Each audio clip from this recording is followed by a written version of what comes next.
Hi, everybody. Welcome once again to Inside Wofford Basketball. Now, don't adjust your sets. There hasn't been a hostile takeover or a palace coup. Associate head coach Mike Merrill joining us with Jimmy Garrity under the weather a little bit. So, welcome. There'll be a big bonus in your paycheck this week. I'm sure I'm going to hold Jimmy to that. This is it's been such a cool stretch since we last did a show. The Terriers are 4-1 since we last convened. You guys have done something that I think is easier said than done. You have beat the teams you're supposed to beat. You haven't gone on the road and gotten stunned by somebody in the bottom of the standings, and you played very well against the teams kind of around you in the standings. Mike, how easy or not easy to do that is this, considering how good this league is this year? Well, I think, Jim, from top to bottom, this is the best this league has been in many years, and I think for our team, being so young, of course, having Rachel Rose helps, but when you're starting 3 freshmen and they're learning on the fly, and even into February now, we're still having to coach them up. So every game's a challenge. Every game, they're getting a little bit better, but we are so pleased just with the growth that this group has had, and couldn't be happier for the team, over the course of the last month or so. Well, coming up in the show, we will talk about the great start to this season, some big wins, especially here on the home court. We'll also look ahead to a couple of more big home games coming up this week for the Terriers. And speaking of that short roster, the support staff, how important are they for the Terriers? It's all coming up next here on Inside Wofford Basketball.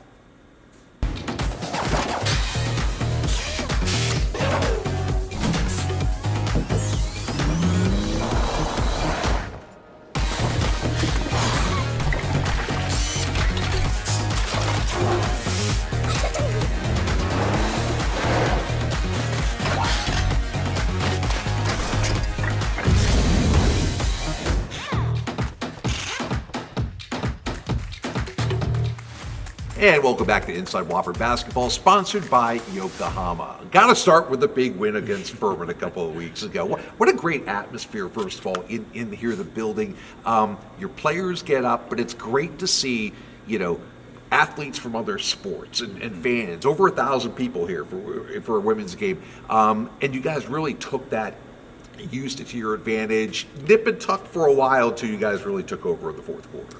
We thought the atmosphere for the Furman game was pretty incredible. We had a great crowd here, a lot of great support from fellow teams, student athletes, volleyball, football, softball, just to name a few.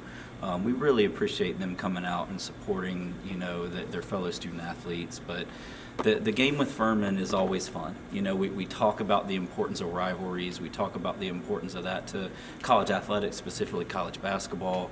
And our girls embrace that. And, that week is always a fun week, preparing for that game, and to have the crowd here, to have that support here at home. The girls responded and played really well, and honestly, it was a close game, all the way to about the fourth quarter, and we were able to stretch it out a little bit. But Furman's just so strong. They're deep. They're physical. It's 2 very contrasting styles of basketball. And we were lucky enough to come out on top, and we'll see them again in a couple weeks down in Greenville, and we'll see what happens. Great team win, but a couple of great individual performances too. Let's start with Rachel Rose, and hey, first triple-double in school history. We know about the scoring, you see the rebounding, but the assists number tells me that she just continues to make her teammates play better each and every game. The best part about Rachel, Jim, is it does not matter to her. It can be 30 points. It could be 15 assists. She just wants to win. And she's going to do whatever it takes to will her team to win. And unlike any kid we've ever coached, that kid just has something where she can dig a little deeper and find a way, and she's willing to do whatever it takes to win. And the beneficiary of a lot of those assists, freshman Evangelia Park, 18 points, 10 rebounds. She also had 5 steals in that game, which I didn't realize until I saw the box score of that game. Talk about her development. That was a big coming out party for her. We have seen that coming from E for a long time, and you saw glimpses of it through the non-conference schedule, and to do that at home against your rival was really cool for her. She had a lot of family in the stands that day. driving down from Asheville. So we have been so happy with her development. And, she's in here every day working to get better. And her basketball IQ is growing. And when you combine that with her athleticism and just her natural ability, she has a chance to be a really good player here at Wofford. So a big buzz out coming off that win. And then you face Mercer back here, and that's a battle. They've got one of the best players in the league, Summer Evans. Mm-hmm. And you guys shut her out. She was 0 for 12 for the field. In a 1-point win, 65-64. If there's ever a game you could point to defense making the difference, Mike, I think that was it. Sure. I think coming off the win with Furman, we had a lot of confidence. We did not play in that first half. Well, neither team really played well offensively. But, the offenses for both teams sort of woke up in the second half. And I really feel like we were the tougher team that night, and we talk about that a lot, Jim, with our girls. Just when your shots aren't falling, we've got to be the tougher team night in and night out. And with such a young group, for them to be able to consistently do that over 40 minutes, we were really pleased with, because Mercer traditionally has been a tough matchup for us. We had it stretched out a little bit, and they sort of clawed away into the fourth quarter and got a little closer than we preferred it to be. But you know what? We were able to pull it out. I'm going to call it a 4-point win because they won. They hit a 3 at the buzzer. They did. It was still a really good game. And then you keep things rolling. A good win here against Sanford, against a quality team, and you really handled it pretty well. Then the only bump on the road, you go to Chattanooga, a rematch of last year's Southern Conference Championship game. They're tough anywhere. They're very tough at their arena. Do you think people were making too much of that game because it was the title game rematch, or did you just come out and have two good teams playing against each other, and they came out on top? We talked to the team going into that trip to Tennessee, and from what other people say in the league, you've got Chat and ETSU, and they're probably calling them the two best teams in the league on the women's side this year. And we talked to the girls all week about the importance of those two games. Mm-hmm. And, honestly, our team is so different from what we had last year. Chattanooga has some similar pieces, but they're different in the same respect as well. And we just knew that when those two teams go to battle, it's going to be a good game. And I think we both executed our game plans well. At times, it wasn't the cleanest offensive game. We both would probably prefer to make a few more shots. But, down the stretch, we had a couple good looks, within a one-possession game under 2 or 3 minutes, and on the road against the best team in the league. That's all you can really ask for. And we went back and watched the film, and there was probably 8 to 10 plays that, you look back and say, okay, we can make some adjustments here, and we'll just continue to get better and, push towards March. Well, the nice thing about it is, and the great thing about college sports is you get another chance to redeem yourself 2 nights later, and you did that at ETSU. That was a really, really good performance on their home court. Rachel was Rachel. She did what she does. But I just thought, team-wise, let's face it, you've got essentially a 7.5 player rotation, maybe an 8-player rotation at times. Sure. That's tough when other teams are rolling 11, 12 players against you. I thought the ETSU game really epitomized how much balance there is on this team. We sat in the hotel in Chattanooga Friday morning after we lost Thursday night, and we were, as a staff, we were a little concerned, what team are we going to have Saturday afternoon? Mm-hmm. And with such a young group, we had several conversations with them, and we were so pleased with the approach they took in practice on Friday evening, and then how they came out and played Saturday, I just think speaks volumes to who these kids are. And for 5 of the 9 to be freshmen, and really all of them are contributing. Dee Dee, for example, the last 2 or 3 games, she's really coming along and giving us some things that we knew she could give us all along. It just takes some time for her to figure it out. And E and Bonna and Maddie, we're so pleased with all of their contributions, and they just keep getting better week by week. Everybody's got that role. Mm-hmm. I think Annabelle Schultz gives you the grit that a lot of teams need from an upperclassman. The freshmen have that youthful exuberance sometimes. When you don't know what you don't know, that's part of the fun. Absolutely. But Rachel Rose is getting so much national attention. We've got to talk about that. She's in real rarefied air right now. Just named Southern Conference Player of the Month for every month of the season thus far. She is second nationally in a stat called win I'm going to make sure I have this right. The win quality. I'm sure I'm butchering that, but she's second to Caitlin Clark of Iowa. You guys know who Caitlin Clark is, the new Michael Jordan of women's college basketball. That national attention, what does it do for the program here at Wofford? Well, I think this is something that we've been building up to for a while now, and it's Rachel's individual's accomplishments, but she will be the first one to tell you that this is a team deal. And Rachel, it's incredible. I feel like every game, our sports information director, Wyatt, he always comes to me and he has a new nugget for me about, all right, Rachel's going to break this today, or she's X amount away and 0.3 bounds this from breaking this. And it feels like every night she's close to achieving a new milestone, which for her is really incredible. And to see the attention that she's receiving on social media and really now nationwide, I think just shines a bright spotlight on this program, and it speaks to the work that everybody, including Rachel, of course, because she's the one doing it all. But it's really a program deal, and I think it's great for the college. It's obviously great for our program, and we couldn't be happier for her. She's also the only player in the nation ranked in the top 100 nationally in the main 8 offensive categories. Not even Caitlin Clark can say that. So the Rachel Rose story continues to evolve here at Wofford. We'll be back with a look at what's next for the Terriers here on Inside Wofford Basketball. And gold, bold, a victory story about to be told. Grit, toughness, and tenacity, a hub of hard work in Hub City. We're on these wins like dogs on a bone.